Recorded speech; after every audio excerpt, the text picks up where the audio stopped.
Hello? What's up, brother? Hey, hello, Mr. Otis. How are you doing today? Good, my man. Uh, Fantastic. awesome. Where are you at right now, if I may ask? Oh, yeah, we're in my little theater room here. I'm a big time horror fan, so Oh, yeah, I nice. got a lot of memorabilia here. But right now, we got the dogs finally sleeping because first couple interviews were a little juicy. They were jumping around. Yeah, I got three massive dogs, so they weren't behaving at first, but now they're sleeping, so it's good. But yeah, we're here in Minnesota, brother. Awesome. Are those dogs by any chance named Faulkner, Fredbear, and Phoebe? Yeah, yes, sir. Okay, just making sure. Just check your Instagram just to be sure.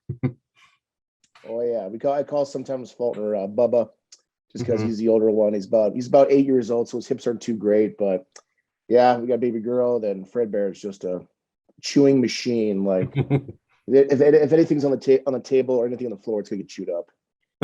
Yeah, yeah. But he won't chew the toys though. The toys I buy, he doesn't chew them. Can't No, win. no, I totally get that. My dog, I have a little Chihuahua, but like she'll get on the table. They're She'll feisty. climb. Oh yeah. Yeah, they're feisty. Real hard to train because they don't want to be trained. So, Well, once we train, just do what you want. pretty much. Okay. So yeah, do you wanna let's get started, I guess. Do it up, brother. Okay. So I am the editor-in-chief of uh the Bridge student newspaper. I'm here and collabing with the Sames Auto Arena to hopefully get some more what's it called? Promotion for this Monday Night Raw coming up. Oh yes. Um, yes, tickets are selling fast right now, so we do ask everyone to go to the box office or Ticketmaster and get your seats right away. And I'm here with Mr. Otis, Oh yeah. coming up, coming to us from Minnesota. Yes, sir. Okay, and so first question, I guess, have you ever been to the Gateway City before, to Laredo? This is the first time for me, my man. First time and a privilege. It's I've always drove by Amarillo, but never really, like, because the history of the, or not Amarillo, sorry, wrong town, but the history of Texas, like Hmm. Texas wrestling has always been big, and like I just love like Texas feel, man. Because again, every gas station you go to, they're all helpful. They're like, hey, what you need, my man, all this, or you go anywhere in the restaurant, it's just a great crowd of people. We have in here Minnesota nice, but also Texas, we'll call them the Texas beautiful people there, basically, because they're just, I haven't met, it's just one of those things where, like, we've not been there yet, but we're excited to go to that show and perform in that arena, because again, the arena feel is always the best besides stadiums. And yeah, Hmm. man, we're excited, man. Like I said, money can't come any sooner, brother. Awesome. So you just a little, I guess, little sidetrack. You mentioned Texas wrestling. I don't know if you've heard, but what's called Zac Efron's going to be one of the Von Erichs in an Yep. upcoming biopic. And I was like, oh wow! So Oh, baby. can't wait for Every that. yeah, Von Erichs, dude. I still say the most popular family, I think, in the history of sports entertainment, I believe. Because No, man, yeah, those guys could barely go to the ring. yes, I totally agree. Man, the girls kissing them, just the family bond of the Von Erichs, and just like, yeah, man, we're very excited. I'm a big Terry Funk guy myself. Mhm. So I've actually was on the same wrestling team in CSU Pueblo with his, I think, cousin or nephew. I couldn't remember, but he goes, "Yeah, my uncle's a wrestler." And I go, "What do you mean?" And he goes, "Yeah, he said his real name." Then he's like, "Yeah, like Terry Funk." I go, "You Oh, know, you know your dad's a you know your dad or your uncle's a legend. Come yeah, on." a death match legend. Yeah, Yeah. geez, dude. All right, well, all right. So yeah, it's just cool, man. Like I said, but yeah, we're very excited. I know the heat. It's really hot down there, as they Oh, say. absolutely. Even at 8 o'clock at night, it's like 98 degrees. Brother, jeez, it's like people always wonder why I have a towel over my no neck. Yeah, Not to hide my neck. It's just because it's there's so no hot. way I can only use my shirt so much to wipe my sweat up from my brow there. So yeah, man. Whew, what a summer it's been going on. It's been really hot, but thank God the action's staying in the arena. But Oh, yeah, for sure. For just sure. crazy how like the fans, like the ones that stay out there to see us get to the building, Mhm. thinking like, oh my God, guys, it's hot out there. What are you doing? But Mm. they're just that excited to see us. So Yeah. we love that. Well, you'll be in action on top of a hockey rink anyway, so that'll be fun. Beautiful. Beautiful. Yeah, we keep it cool here. Yeah. So also wanted to ask, what's it like to be part of like the longest running episodic program in the US? It's basically, I mean, as as a fan back in the day, I mean, we're watching during like as we call the Monday Night Wars, where it was like you had Monday Night Raw, you had Nitro, and just being a part of it. I mean, man, like it's just like one like when you're a kid, you're like, I wish I could do that. Doesn't really hit you right away, and then all of a sudden, it's like now you're in the industry, you're in there, and you're just like, man, really awesome to get your first match on Raw, which was with my old tag team partner Tucker Knight. We Mhm. had we went against the Ascension, Oh, and okay. I just remember. like that was like the all right, we've arrived, but we got to keep going, and it's Mhm. just great, man. Because again, Monday Night Raw is the baby, I would assume, of besides WrestleMania. It's just like that's what every week builds to every single storyline to gets people ready for the next pay per view, and like yeah, it's just I mean it's unreal. It doesn't hit you right away, but right now it's just like we're such in work mode. It's just like all right, we're gonna do tonight to make sure everything's going down that we want to go down. No, for sure. Yeah, I always look forward to the go home shows before any pay-per-view. So just to see what's festering in there and What's what we're cooking gonna in get. there? Yeah, what's cooking pretty much. Yeah. Awesome, awesome. I just wanted to go over one of your biggest accolades since getting onto the main roster back in 2020, and I know it's coming up. Yes, it is. Yes, it's one of your biggest accolades, winning Money in the Bank on top of Titan Towers. How was that? Oh man, talk about a day there. That's another thing too. We talk about being part of Raw, but like just the all those characters in one match and during serious times of pandemic, and then like it's like all these characters, but we're actually fighting in a corporate setting where everything looks nice in that building, and we had to break it. We just basically kept battling the elevator. I think one of the elevators stopped working because there's so much buttons going on at the same time. The girls were hitting harder than the guys were basically during that match, and it was just like, and we broke the mirror in the weight room with a big 45-pound plate. I mean, I never seen glass shatter in person like that, and just the and dropping 400 pounds on AJ's chest was the best because again he didn't he's making fun of big guys are slower, all this stuff, and I go, there you go, you can't go anywhere, buddy. So and definitely being on the roof, I mean, it was, man, gosh, it had to be at least 30 degrees at that time up there. So we're in underwear, it wasn't exactly warm.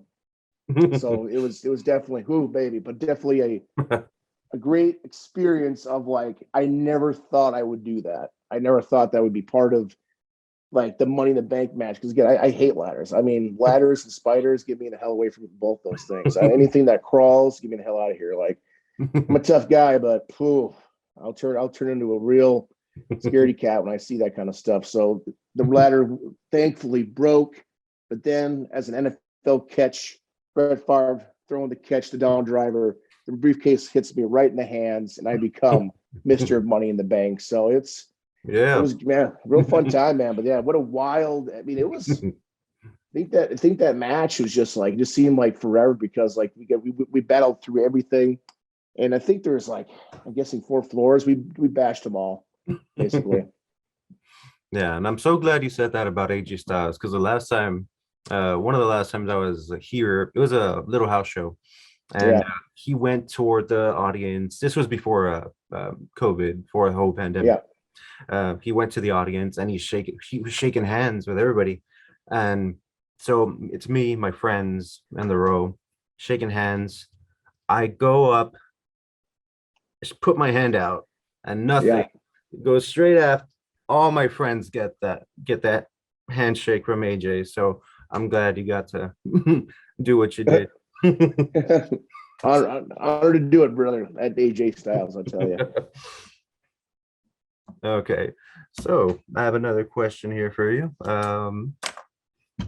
Okay, awesome. So I wanted to bring up the this past Monday night, with your match and that gauntlet match with Bobby Lashley. I wanted to ask, Oof. yeah, yeah. Sorry to bring that up, but Yeah, good match. yeah. Real- It's been a rough couple days. Yeah, good stuff. But I wanted to just touch on something, and if it came natural or you just kind of like wanted to say this before it even started, but you said, "I am the hammer of God, baby." Yeah. Was that just a natural thing, or just like it, like right on the spot, or just feeling it in that match, or? Yeah, you just said I don't get into trouble too many times from random yelling or something like that, but especially being the old Otis with the local Otis, like things come out of me and I just you feel the moment, but I just every time I think the reason I said that is because somebody was really booing me, and I just hit Bobby right across the damn back, and she's just booing, and I'm thinking, okay, PG, PG. Then I just go, well, I am the hammer of God, baby, and good Lord, that I'm thankful it's not a meme because I don't know. There's only the one good Lord. I don't want to be the hammer. I just for some reason came out of my mouth and good Absolutely. Lord. So yeah, when the juices are flowing, you're feeling the adrenaline. You could say anything and like, what the hell was he saying that for? Yeah. Well, the YouTube comments love it. Just letting you know. Oh God. I, Okay. no Thor, hammer of God. Yeah. Coming up July. A quick plug for them. Sorry. I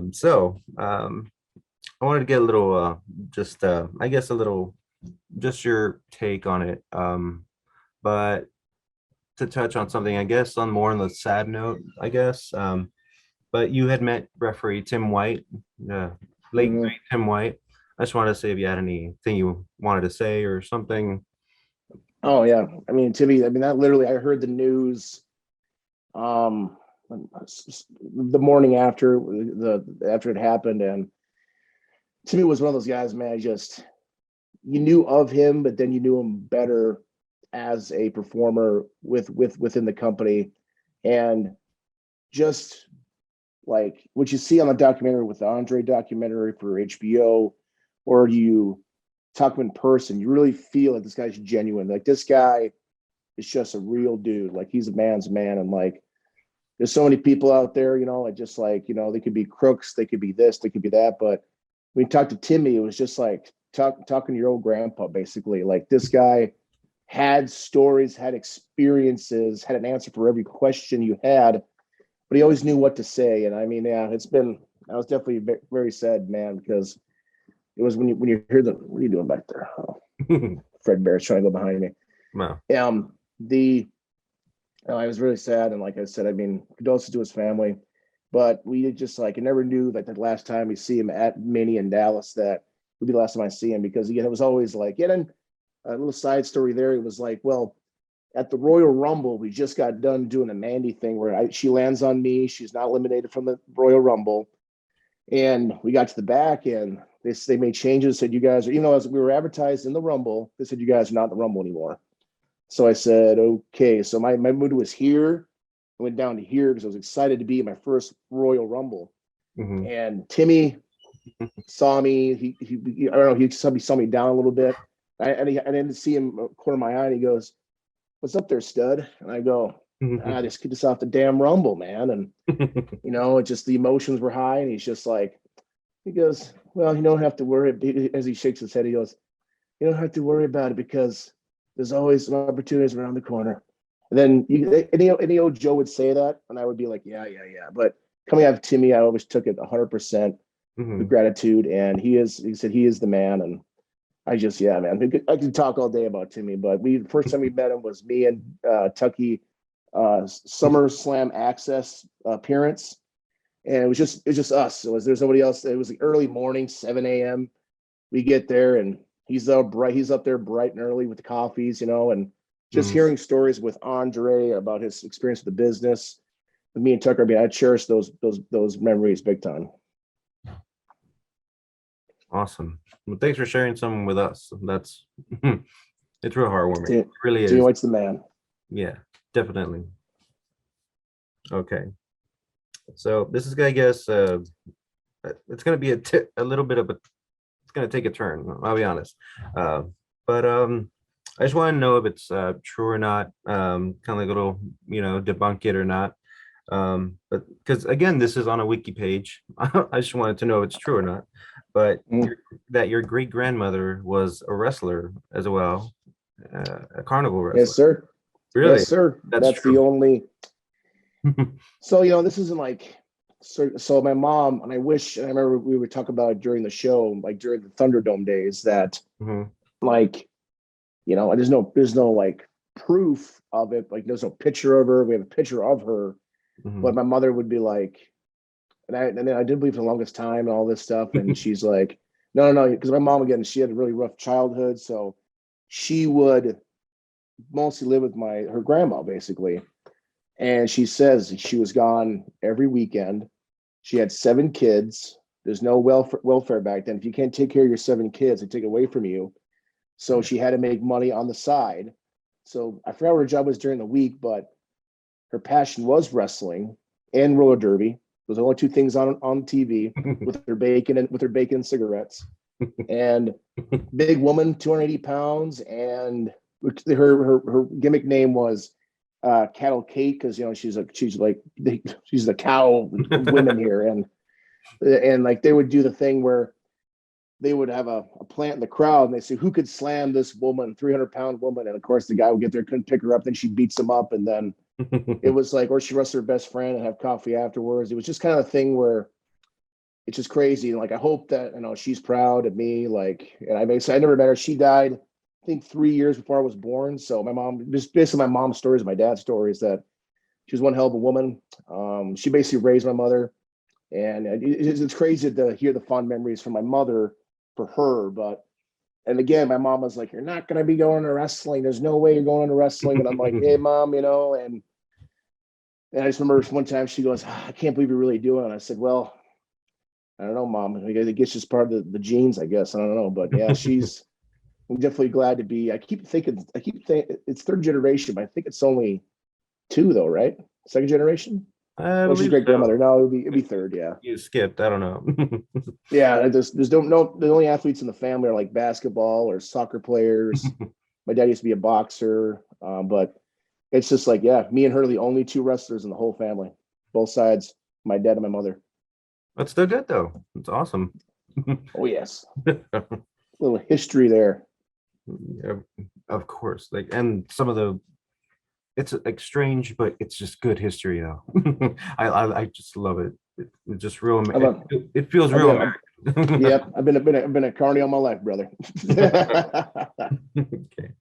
So I don't think we have much time left, but I just wanted to bring up uh, this Monday, of course, John Cena is going to show up. Um, Oh yeah, Big yeah, John. yeah, it's been Cena month. Yeah, it's I think one of your doggos.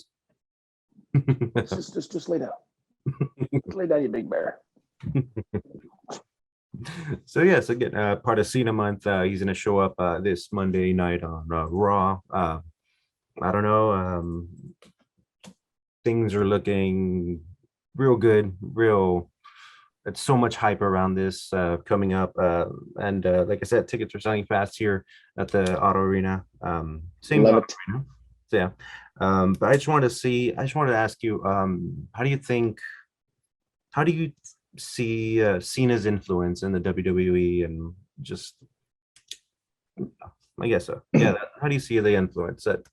He basically set the bar of work ethic. I mean, you see your boss and everything, like the guys behind the scenes. Like people don't realize how hard we work behind the scenes because of they're just not out there on TV. But like telling you, man, especially the ring crew, the crew that gets everything going, the people behind the scenes, people in the office, like everybody works their butts off with this. And the the as we're working, it's just like man, like people like it's just crazy how this machine is, and it's fun time to be in it. And actually, I forgot the question. What was the question, brother? Sorry. Oh, just pretty much Oh, John Cena. Yeah, sorry. John We're going Cena. to that. No worries. So Cena, you see Cena, and he's got, I think, the Make a Wish thing, most appearances. He's a machine in the weight room. He's a machine in the ring.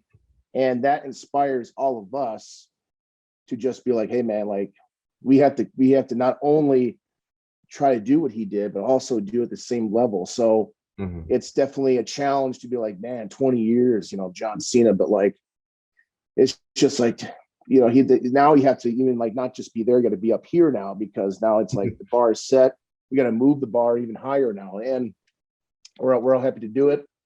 And, John Cena is definitely big time influence. The first time I've seen John Cena in a live match as a fan was the Deck Arena. He was working Rhino, and it was opening match right there. He was doing the Dr. Thugonomics and all that, and it was watching him there in person. I go, man, this kid. I say kid. I mean, like as an old veteran would say, this kid's got it all. He's got potential, and it's just like, man, he put on a show that night, as I remember. And of course, his career grew as it grew. So it's been, John Cena is definitely probably, one of the biggest influences we have in the industry. No, for sure. I totally get that. Yeah. Once I saw John Cena with Kevin Owens' debut match on the main roster, it just blew me away. It was just, and to put him over too. So I was like, wow. I was like, that's what Cena does. It's just amazing. He's a given man, baby. As long as the business is right, he's a given man. Yeah. So I think that might be all the time we have, but I just want to say thank you, Mr. Otis, for joining us here, collabing with the Bridge TAMU independent student newspaper and Sames Auto Arena. And again, thank you again, Mr. Otis, for joining us. Love the conversation. Good man, brother. I had a good time. Yeah, thank you. Love that Halloween poster. Oh yeah, brother. It's all Halloween from here, man. Okay. Thank you, brother. Take care, guys. You too. Thank you.